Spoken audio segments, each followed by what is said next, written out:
Assalamualaikum warahmatullahi wabarakatuh. Selamat datang di KPP Salah Gus.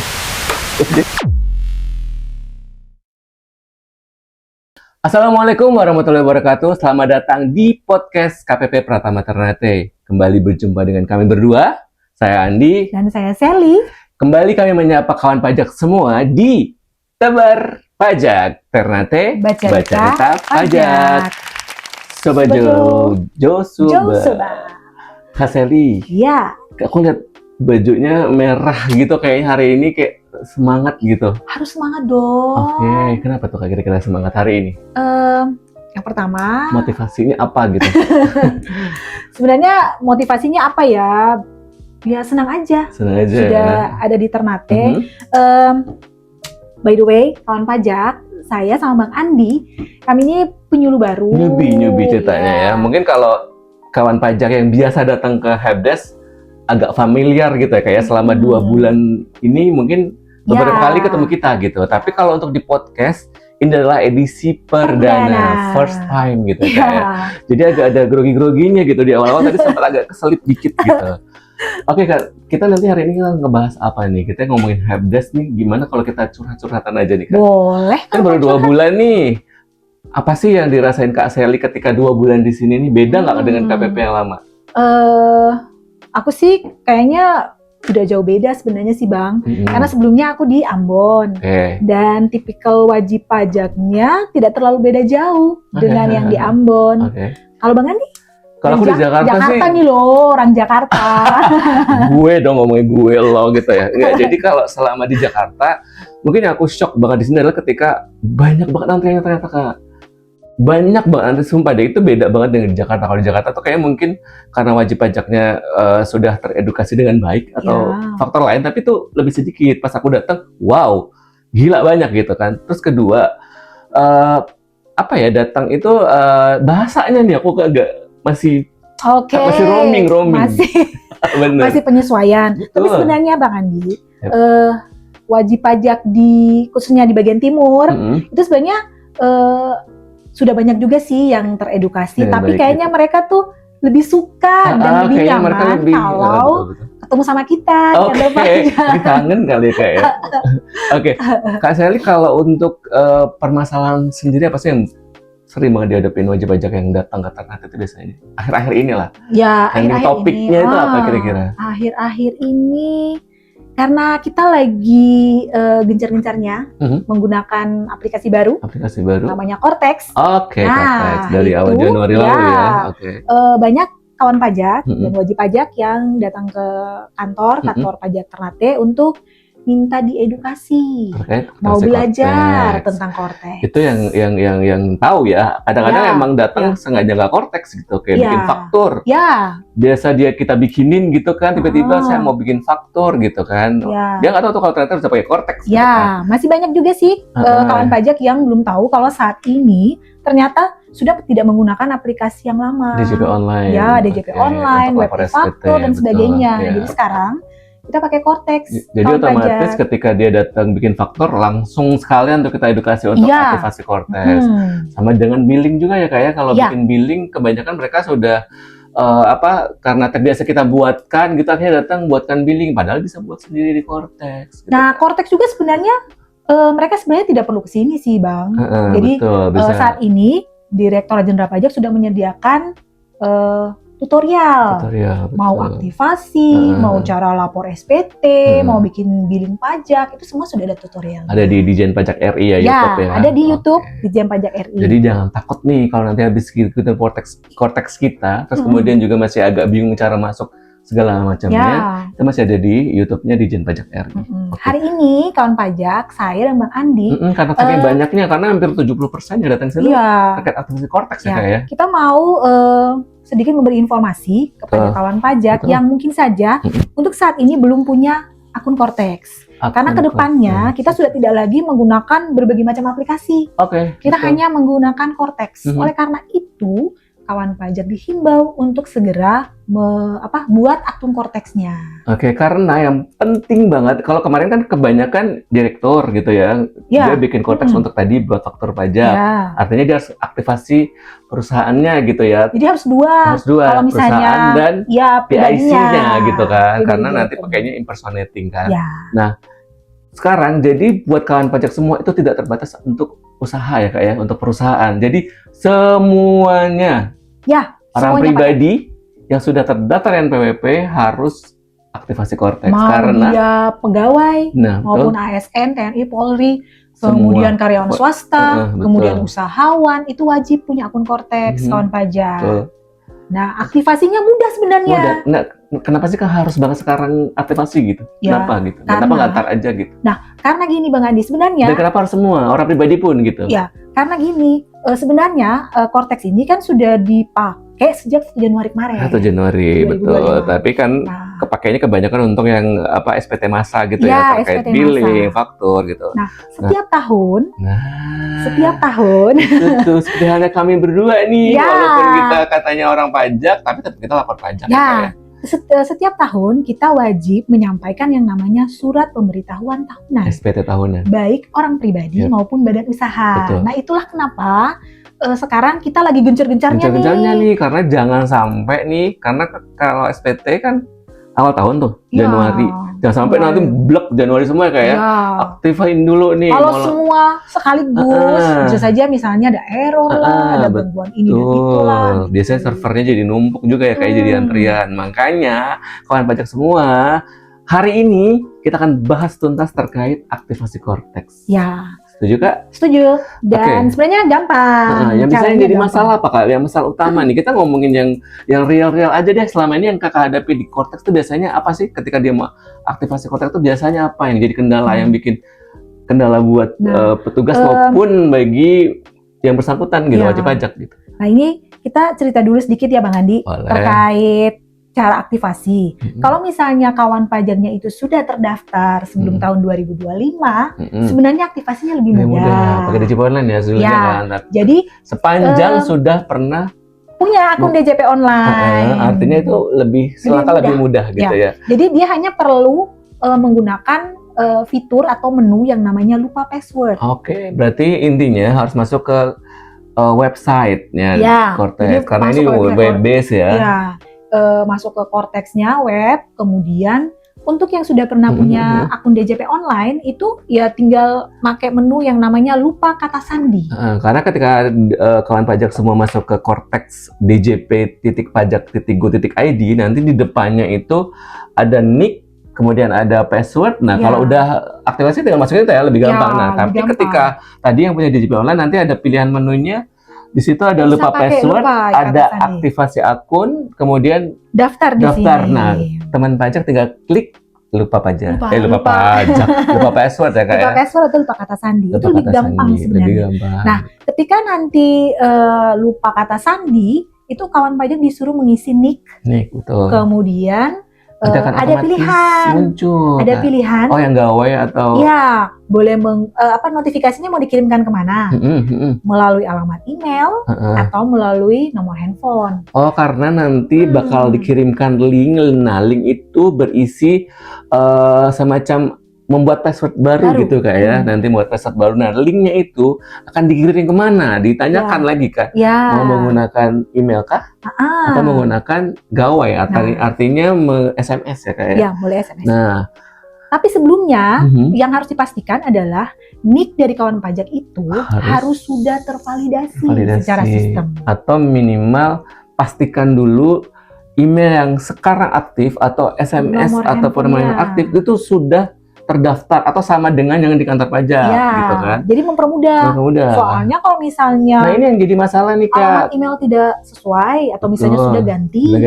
Nomor handphone sudah ganti, otomatis kawan pajak tidak akan pernah buat akun Cortex. Nah, biasanya cara ngeceknya gampang tuh ketika kita masukin nick itu kayak ngasih semacam clue gitu Kak ya. Nanti kayak misal email saya andicute@gmail gitu ya. Nanti di depannya ada AN terus bintang-bintang gitu, nanti ada E gitu, nanti @gmail.com. Nah, semacam itu biasanya kalau lo ini kok Handicute jadi Selicute kok salah dong berarti kan. Berarti harus buat perubahan artinya, data dulu. oh berarti nggak match nih sekarang yang email yang saya punya dengan yang DJP. Jadi dikasih kisi-kisi itu gitu. Ya, Kalau ternyata emang dikasih clue. Jadi kawan pajak jangan takut nih tanya nih punya aku sama nggak yang di DJP karena udah dikasih clue itu.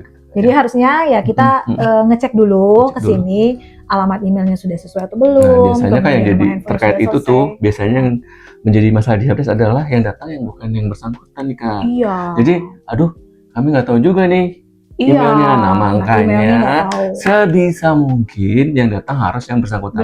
Khusus untuk orang pribadi ya kawan pajak. Betul, harus yang bersangkutan. Jangan sampai diwakilkan. Karena selain itu bukan karena apa-apa juga sih, bukan masalah email dan selain masalah email dan handphone, karena kita juga kan harus validasi. Betul. Terus kemudian nanti itu tidak hanya nyantumin emailnya doang, tapi juga harus bisa masuk ke inboxnya. Walaupun saya tahu kok yang saya pakai emailnya ini, tapi nanti nggak bisa inbox. Sama aja susah. Gimana mau buat password baru, mau bikin passphrase dan sebagainya. Karena nanti karena harus masuk ke inboxnya, kemudian klik linknya, nanti buat passwordnya gitu. Nah untuk passwordnya kalau dulu bisa sembarangan ya kayak bisa dibatasi gitu. Nah sekarang ada syaratnya, ada ketentuannya. Gimana tuh Kak? Nah, ketentuannya untuk bikin password di Cortex itu minimal harus terdiri dari 8 karakter. Kemudian harus ada huruf besarnya, kapitalnya, ada huruf kecilnya, ada angka dan ada spesial karakter. Spesial karakter kayak misal misalnya dolar, dolar, atau itu. pagar. Jadi minimal 8 ya. Kalau lebih oke, tapi kalau kurang nggak bisa. Nggak bakalan jadi. Nah itu sebenarnya gampang kawan pajak. Jadi pokoknya sekarang dipermudah sebenarnya. Mau bingung, kalau misalnya bingung bisa lihat tutorial. Tapi kalau pengen ketemu kita silakan aja nih. Betul. Bertandang ke kantor pajak, kita bantu buatkan akun Cortex-nya. Jadi intinya yang kalau mau datang kantor pajak harus yang bersangkutan langsung. Ya. Kemudian dia harus tahu emailnya, dia harus tahu passwordnya, dia tahu nomor handphonenya. Nanti kalau dia ternyata sudah berubah, ngajuin perubahan data gitu ya. Nah itu kalau yang lupa. Nanti kalau yang belum pernah sama sekali, artinya waktu terdaftar di tahun 2025, caranya itu melakukan yang namanya aktivasi akun wajib pajak. Aktivasi akun wajib pajak. Sebenarnya sama sih Bang caranya. Yang penting yang tadi disampaikan ke kayak Bang Andi bilang harus bersangkutan langsung. Harus yang bersangkutan karena ada validasi wajah itu. Nah, sama nanti juga biasanya dikirimkan link ke alamat email. Bukan link Kak, jadi kayak semacam validasi yang harus punya pulsa itu loh. Ya, kemudian siapin pulsa lah ya. Ya, harus ada pulsa data dan pulsa untuk pulsa biasa minimal 10.000. Karena ada beberapa kali nih buat teman kawan pajak yang dibantu untuk buatkan akun Cortex. Ternyata setelah akunnya jadi dan dia bisa login, itu dia mau validasi lagi. Masih butuh validasi. Alamat email, mungkin sistemnya kayak masih belum percaya ya. Jadi akhirnya alamat email dan nomor handphone. Nanti ada semacam kode verifikasi ya. Nanti yang dikirim ke email nanti harus dimasukkan sama yang SMS. Atau by SMS. Itu dua-duanya emang harus dua-duanya aktif. Dan kebanyakan WP itu ngerasa ini saya punya kok. Jadi karena udah lama nggak pernah menggunakan SMS, dibikinnya pakai WA. Jadi dia pakai data aja cukup. Ternyata SMS-nya harus ada SMS karena berbayar. Jadi minimal pulsa biasanya 10.000 dan kalau paket data ya kan bisa dibantu dengan disediakan wifi di sini. Tapi yang pasti untuk siap-siap aja sih jaga-jaga. Tapi kayaknya nggak semua ya kayak biasanya. Itu bagi yang terdaftar 2025 biasanya semacam itu ya, pakai aktivasi. Jadi kan tadi udah kita kasih tahu nih yang kalau misalnya terdaftarnya di sebelum tahun 2025, caranya menggunakan kalau sudah pernah punya akun DJP online, nah bisa menggunakan fasilitas lupa kata sandi. Atau kalau misalnya kawan pajaknya baru terdaftar, berarti makanya yang menggunakan menu aktivasi akun wajib pajak. Kalau misalnya nih Kak, yang kan banyak juga nih yang NPWP, saya nggak punya NPWP karena saya saya kok jadi ibu ya maksudnya. Kak Sally yang harus contohin ya. Misalnya yang datang ini adalah ibu rumah tangga, tapi dia juga bekerja. Karyawan, tapi dia di perusahaannya emang disuruh tuh Kak, karena emang dia bagian admin pajak. Otomatis dia harus masuk Cortex kan. Itu gimana ya Bang? Nah itu kalau semacam itu tetap nggak usah daftar NPWP. Iya. Karena NPWP sudah bergabung dengan suami kan. Ya. Tapi tetap pakai nicknya beliau. Nah kalau Si caranya, si istrinya pakai nicknya beliau. Untuk diaktifasi. Untuk diaktifasi. Tapi nanti pakainya yang daftar. Coba Kak buka dulu Kak. Aku lupa tuh. Daftar di sini. Di daftar di sini. Nah nanti di daftar di sini itu pilihnya jangan yang daftar, tapi hanya untuk keperluan. Coba Kak buka Kak. I see. Coba klik daftar. Nah itu kan ada masukin nick dulu. Oh ya. Masukin nick. Ini untuk perorangan misalnya. Masukin nick. Saya mau menggunakan nih, karena udah saya pakai nick kan, wajib nick. Berarti ini. Nah, ada 2 pilihan lagi tuh. Apalagi kata bacain ke aku nggak? Pendaftaran dengan aktivasi nick atau aktivasi nick dan hanya registrasi. Nah, pilih hanya registrasi Kak. Jadi intinya dia registrasi hanya untuk keperluan akses Cortex aja, tapi tidak ada pemenuhan kewajiban perpajakan. Dia nggak perlu lapor pajak. Segala sesuatu menjadi dipermudah. Dipermudah. Jadi kan yang tidak ada yang dipersulit kalau pajak. Oke, jadi yang ngerasa saya nggak punya NPWP tapi harus masuk Cortex, pilih yang tadi. Berarti lebih gampang sebenarnya sekarang ya Bang. Jadi kalau misalnya si istrinya mau menjalankan kewajibannya sendiri boleh. Mau bergabung sama suami dalam satu NPWP juga boleh. Boleh, tapi dia tidak akan menghilangkan tadi di perusahaan lah kamu nggak punya NPWP nggak bisa masuk gitu. Bisa ternyata. Mantep. Apalagi nih Kak yang kira-kira kita bahas lagi. Yang kedua. Nah, ada yang namanya tadi kan di awal kita nyebutin kalau kita bakalan tiap tahun wajib tuh lapor SPT tahunan. Nah, khusus untuk orang pribadi. Ya, betul.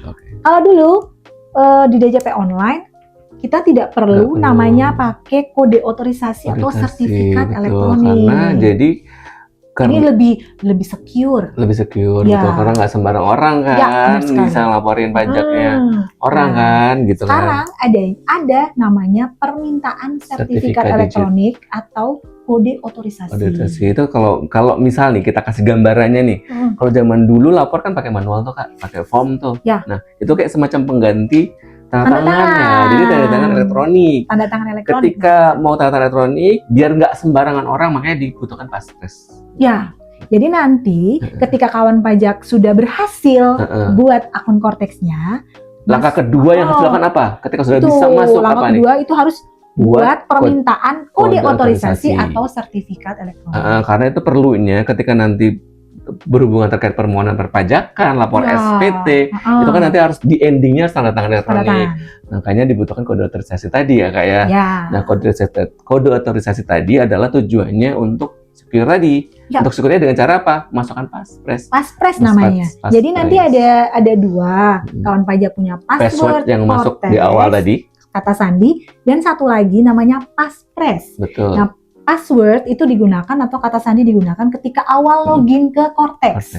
Sedangkan paspres itu dipergunakan ketika akan menyampaikan surat pemberitahuan, kemudian permintaan layanan, misalnya KSWP dan sebagainya. Pasti nanti di endingnya itu pasti silakan masukkan paspres gitu. Nah itu nanti wajib punya password. Jadi ketika udah bisa berhasil masuk aktivasi dengan cara tadi yang kita jelaskan dari depan, yang pertama adalah buat kode otorisasi. Caranya Kak? Caranya, coba Kak buka Kak. Setelah login ke Cortex, kemudian kawan pajak bisa memilih menu portal saya yang di pojok kiri. Paling kiri nanti ada portal saya. Kemudian silakan memilih submenu permintaan kode otorisasi atau sertifikat digital. Dan itu mudah. Kalau dulu ada awal-awal Cortex kita harus foto dulu gitu ya Kak ya. Nah sekarang nggak perlu lagi. Jadi sudah tidak ada lagi karena sudah berhasil login. Betul, dan tidak banyak yang diisi. Jadi itu semuanya udah abu-abu. Nah abu-abu ternyata tidak perlu diisi terisi otomatis. Jadi nanti kawan pajak yang perlu diisi hanyalah memilih sertifikat elektroniknya itu mau dibuat dalam bentuk apa gitu ya. Jadi ada beberapa pilihan, Private ID, kemudian ada namanya KODJP.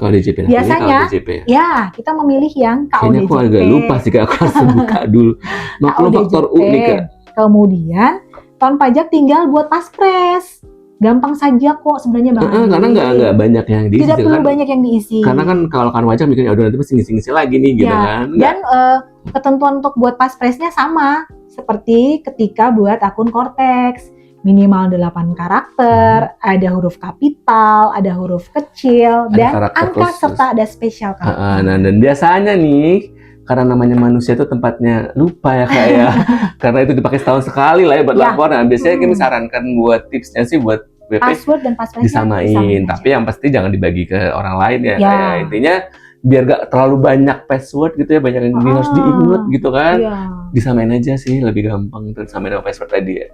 Jadi langsung ketika tanya password sama dengan password. Tanya password sama dengan password. Gitu. Mudah, gampang, bisa dilakukan di mana aja. Dan aman. Dan yang paling utama, Direktur Jenderal Pajak mengutamakan keamanan. Gitu. Karena ini terkait kerahasiaan data gitu kan. Karena kalau pada SPT kan harus masukin harta gitu kan. Ya. Emang ada yang mau hartanya diketahui? Gak ada yang mau ya kayak. Bang Andi, kita dari cuman curhat, ternyata kita berbagi informasi loh. Ya, tadi kita awalnya jadi cuma curhat ya Kak. Tapi malah kenapa jadi bahas aktivasi kortek? Padahal kamu tadi mau curhat. Sebenarnya nanti aja kayak tapi sebenarnya bermanfaat loh buat kawan pajak. Akhirnya tahu kalau sekarang kita pakai Cortex, kemudian harus buat akun Cortex, kemudian di dalamnya kita jadi satu aplikasi. Betul. Dari banyak aplikasi digabungkan menjadi satu. Oke. Dari curhat menjadi berbagi informasi untuk kawan pajak kita. Ternyata walaupun ngomong-ngomong nggak jelas, tapi ternyata berguna juga teman kita kayak. Oke Kak, mungkin udah saatnya. Atau mau disimpulin dulu nih, mungkin 1, 2, 3 apa? Yang pasti segera buat akun Cortex. Kemudian harus yang bersangkutan. Ya. Siapkan email dan nomor handphone yang masih aktif. Ya. Kemudian setelah punya kode otorisasi. Harus buat kode otorisasi. Oke, sebenarnya hanya itu aja dan mungkin udah. Tadi kita jadinya cuma 15 menit ya. Kenapa jadi? Awalnya 10 menit. 10 menit. Jadi panjang. Tapi nggak masalah sih. Karena podcast kita hari ini sangat berguna untuk kawan pajak yang kalau ada. Sebenarnya sih kalau disuruh mau sejam juga kita oke-oke aja. Bener. Tapi nanti kita biar mereka kangen nggak kalau bentar kan mereka kangen kita. Kalau kelamaan mereka bosan masalahnya. Oke Kak, jadi mungkin cukup aja kali ya. Nanti kita janji bakal ketemu lagi dengan kawan pajak semua. Mungkin akan kita bahas yang trending topik lah yang hot gitu tentang perpajakan. Oke. Jadi untuk saat ini kita pamit undur diri. Saya Andi. Saya Sally. Kita ketemu lagi di episode-episode berikutnya di Bacarita Pajak. Wassalamualaikum warahmatullahi wabarakatuh. Sampai jumpa. Dadah. Kita minum dulu nih. Tadi kalau minum.